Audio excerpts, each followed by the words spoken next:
ഒരു സ്ഥാപനം, ഒരു സംഘടന അല്ലെങ്കിൽ ഒരു രാഷ്ട്രീയ പ്രസ്ഥാനം അത് വലിയൊരു പ്രതിസന്ധിയെ നേരിടുമ്പോൾ അല്ലെങ്കിൽ തകർച്ചയെ നേരിടുമ്പോൾ അതിൽ നിന്ന് കരകയറാൻ എന്താണ് മാർഗം?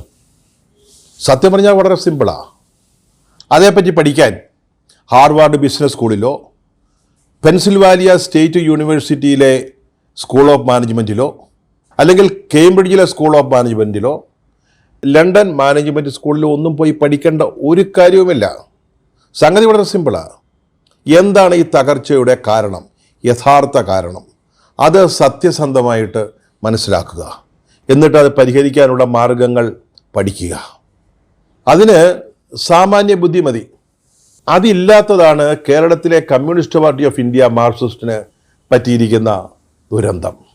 അല്ലെങ്കിൽ അത് മനസ്സിലായിട്ടും മനസ്സിലായി എന്ന് ഭാവിക്കാൻ തയ്യാറാവാതിരിക്കുന്നതാണ്. കഴിഞ്ഞ നിയമസഭാ തെരഞ്ഞെടുപ്പിൽ ആ പാർട്ടിയുടെ നേതൃത്വത്തിലുള്ള LDF ഇടതു ജനാധിപത്യ മുന്നണി വലിയ തകർച്ചയാണ് നേരിട്ടത്. 140 അംഗ നിയമസഭയിൽ വെറും 35 സീറ്റാണ് മുന്നണിക്ക് കിട്ടിയത്. അതിനെ നയിച്ച CPM-ന് വെറും 26 സീറ്റ്. അടുത്ത കാലത്തൊന്നും ഇതുപോലെ ഒരു തകർച്ചയെ ഈ പാർട്ടി നേരിട്ടിട്ടില്ല, അല്ലെങ്കിൽ മുന്നണി നേരിട്ടിട്ടില്ല. ആ റിസൾട്ട് വന്നിട്ട് ഇപ്പോൾ ആഴ്ചകളായി. അതിനുശേഷം ജയിച്ച UDF VD സതീശൻ്റെ നേതൃത്വത്തിൽ ഒരു ഗവൺമെൻറ് ഉണ്ടാക്കി. അവരുടെ അജണ്ടകളുമായിട്ട് മുന്നോട്ട് നീങ്ങുകയാണ്.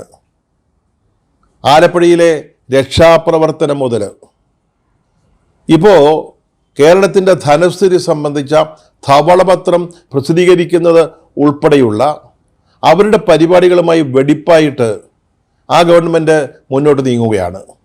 ഇപ്പോഴും CPM പരാജയ കാരണങ്ങൾ പഠിക്കാനുള്ള ശ്രമത്തിൽ തുടരുകയാണ്.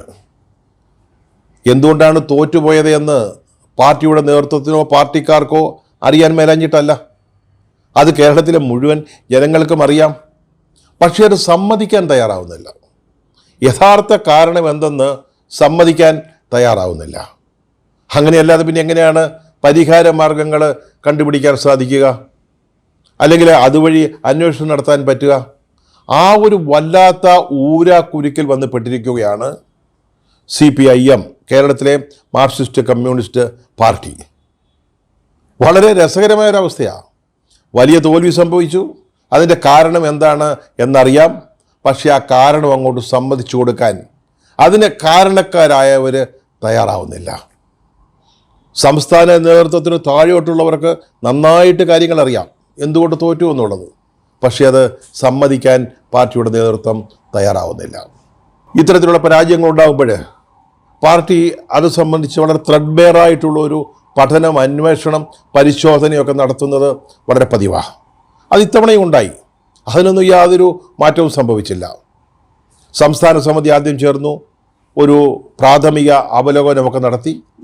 പിന്നീട് കേരളത്തിലെ ജില്ലാ കമ്മിറ്റികൾ അത് സംബന്ധിച്ച് വളരെ വിശദമായ ചർച്ചകളുണ്ടായി. അപ്പം അത്തരം ചർച്ചകൾക്ക് മുമ്പായിട്ട് സംസ്ഥാന സെക്രട്ടറി പറഞ്ഞു, കമ്മിറ്റി അംഗങ്ങൾക്ക് സ്വതന്ത്രമായി സംസാരിക്കാം, അതിന് യാതൊരു നിയന്ത്രണവും ഉണ്ടാവില്ല. എന്താണ് കാരണമെന്ന് അവർ കരുതുന്നുവോ അതൊക്കെ കമ്മിറ്റി യോഗങ്ങളിൽ പറയാം.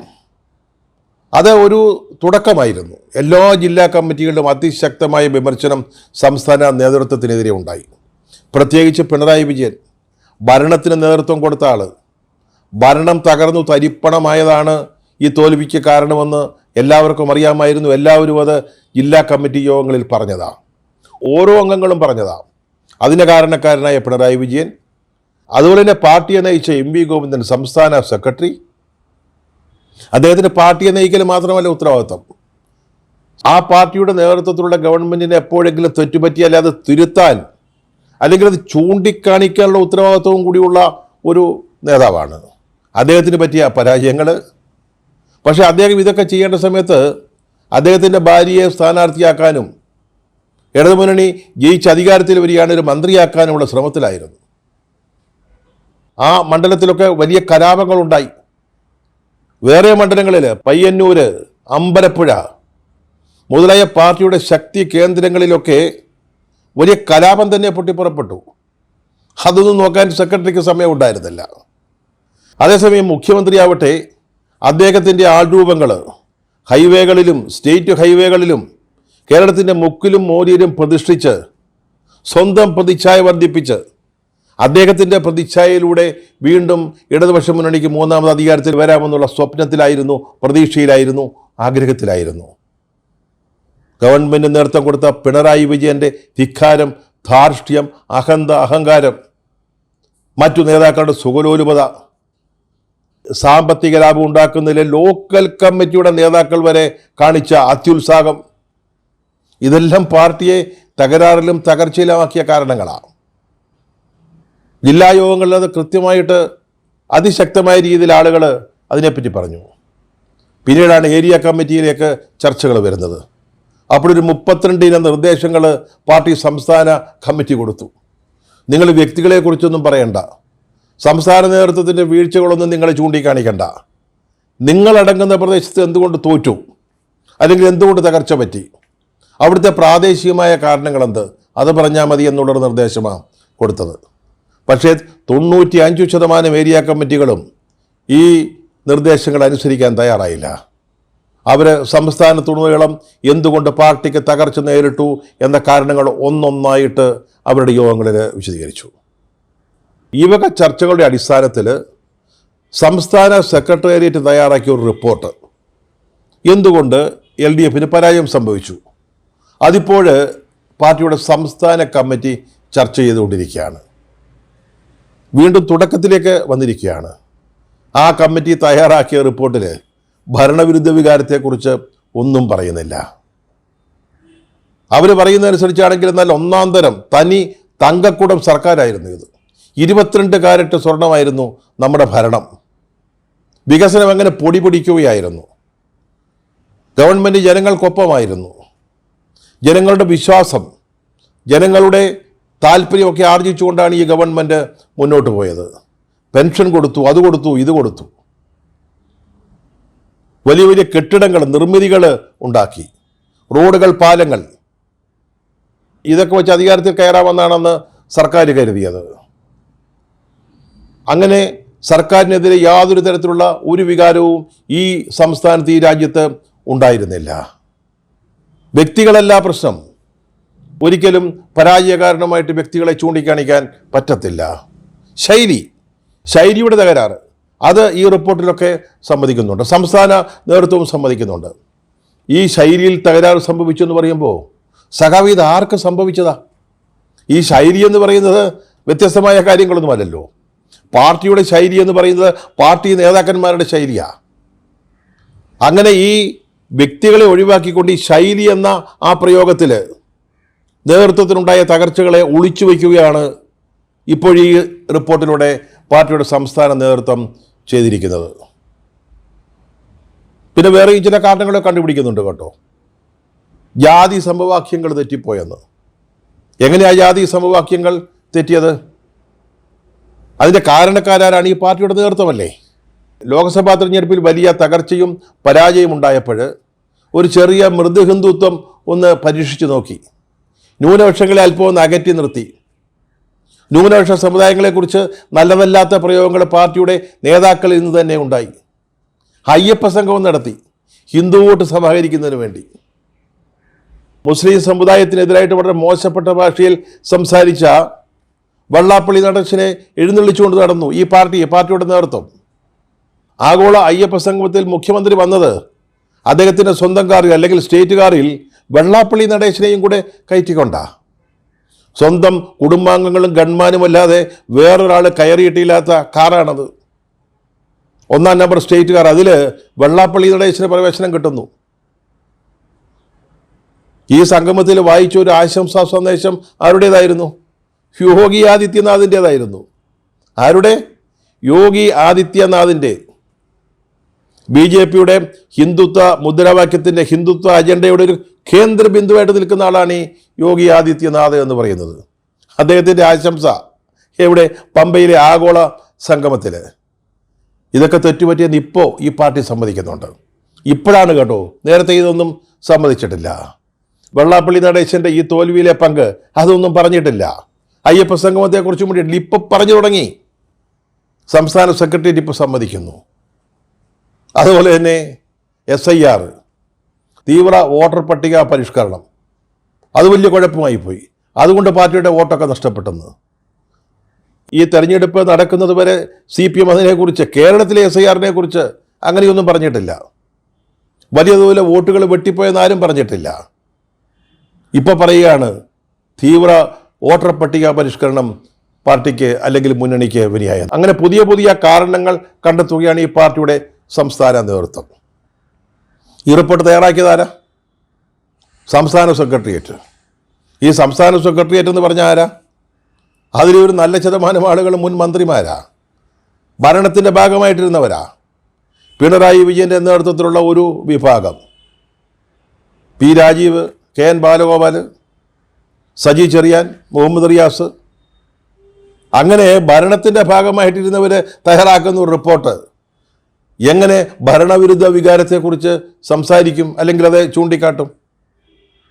ഈ സെക്രട്ടേറിയറ്റ് എന്ന് പറയുന്നത് ഏതാണ്ട് പിണറായി വിജയൻ ഓരോരുത്തരെയായിട്ട് പെറുക്കിയെടുത്തതാ, അല്ലെങ്കിൽ തിരഞ്ഞെടുത്തതാ.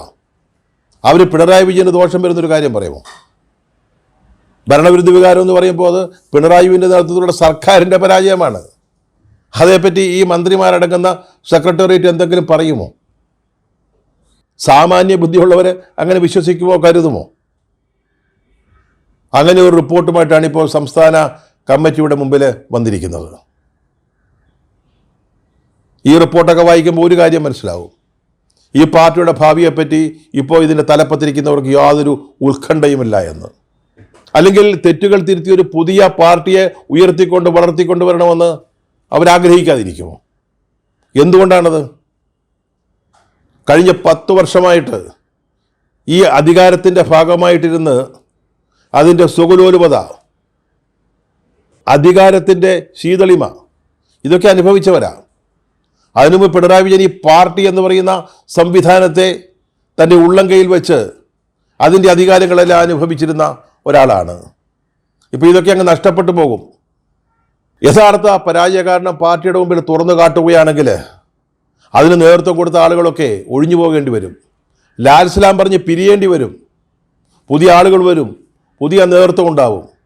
അപ്പോൾ ഈ കഴിഞ്ഞ വർഷങ്ങളിൽ കാലാകാലങ്ങളിൽ അനുഭവിച്ചിരുന്ന സുഖ സൗകര്യങ്ങളും അധികാരത്തിൻ്റേതായ പ്രത്യേകതകളും അതിൻ്റെ ആർഭാടവും ആഡംബരവും ഒക്കെ അങ്ങ് ഇല്ലാതാവും.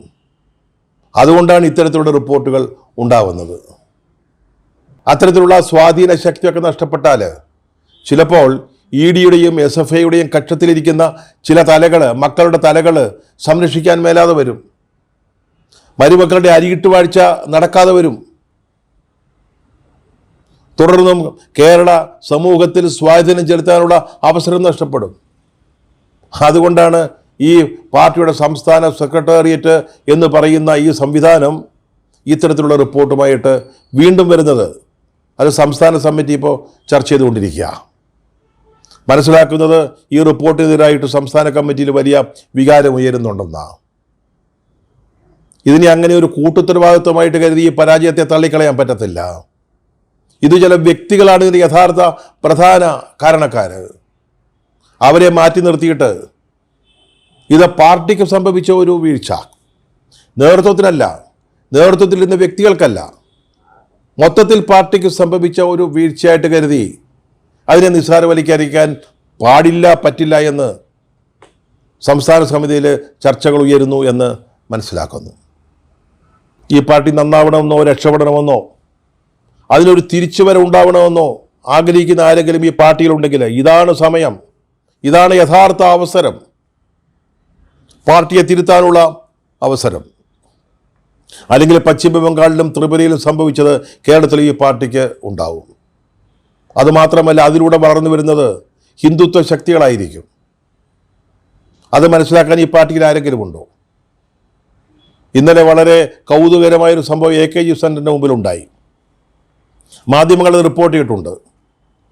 പത്തനംതിട്ട ജില്ലാ കമ്മിറ്റിയിൽ അംഗമായിരുന്ന ഒരു പവനൻ, അദ്ദേഹം ഏതോ ജില്ലാ സമ്മേളനത്തിൽ എന്തോ ബദൽ രേഖ അവതരിപ്പിച്ചതിൻ്റെ പേരിൽ പുറത്തായി.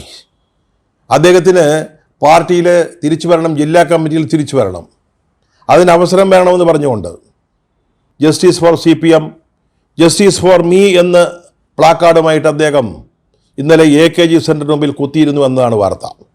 പിന്നീട് EP ജയരാജനോ മറ്റോ വന്ന് അദ്ദേഹത്തെ അനുനയിപ്പിച്ചു വിട്ടു എന്നൊക്കെ പറയുന്നുണ്ട്.